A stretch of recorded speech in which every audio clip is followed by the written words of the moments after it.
আসসালামু আলাইকুম ওয়া রাহমাতুল্লাহি ওয়া বারাকাতুহু। কলম সৈনিক বন্ধুরা সবাই কেমন আছো? আশা করি আল্লাহর রহমতে অনেক ভালো রয়েছো। আমিও তোমাদের দয়ায় অনেক ভালো রয়েছি। বন্ধুরা, অন্যান্য দিনের ন্যায় আজকেও তোমাদের জন্য নতুন একটি টিউটোরিয়াল নিয়ে এসেছি। যদি আমার চ্যানেলে নতুন হয়ে থাকো তাহলে অবশ্যই চ্যানেলটি সাবস্ক্রাইব করে দিবে এবং বেল আইকনটি প্রেস করে দিবে।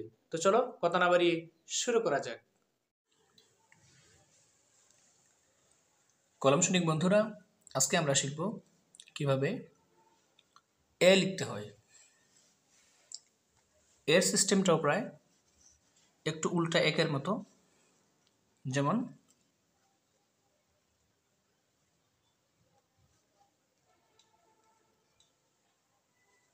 ঠিক আমি যেভাবে ঘুরাচ্ছি,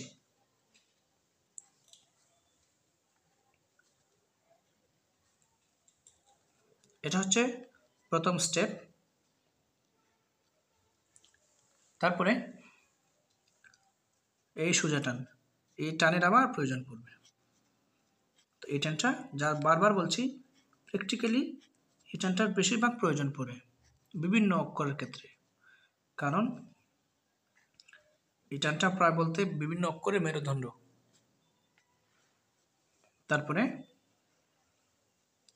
সেই এখান থেকে আমরা চাইলে এটাকে এভাবে বলে করে দিতে পারি, অর্থাৎ এরকম হয়ে গেলে তোমার এ হয়ে যাবে, জাস্ট যুক্ত করে দিলে। তাহলে প্রথম হচ্ছে এ টান, তারপরে এটা, তারপরে এই টান। অর্থাৎ তুমি এরকম প্র্যাকটিস করতে পারো সুন্দরের জন্য। এই টানটা কিন্তু অনেকের সুন্দর হয় না, এই টানের জন্য তুমি বারবার প্র্যাকটিস করতে পারো, এরকম বারবার। অর্থাৎ এরকম যদি ঠিক করতে পারো তাহলে তোমার র ফলাও সুন্দর হয়ে যাবে, কারণ এরকমই কিন্তু আমরা র ফলা লিখি। এই র ফলা যত সুন্দর হবে তোমার এটা তত সুন্দর হবে।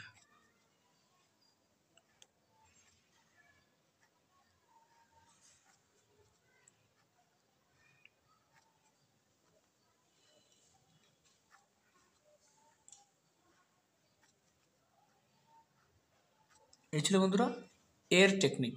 আমি যদি কয়েকটা শব্দ লিখে তোমাদেরকে দেখাই দিই, যেমন এ কোয়াকারকা, একা, তারপরে একতারা বা 100,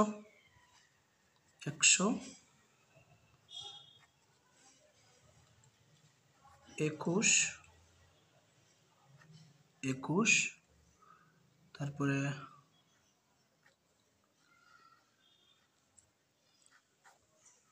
31,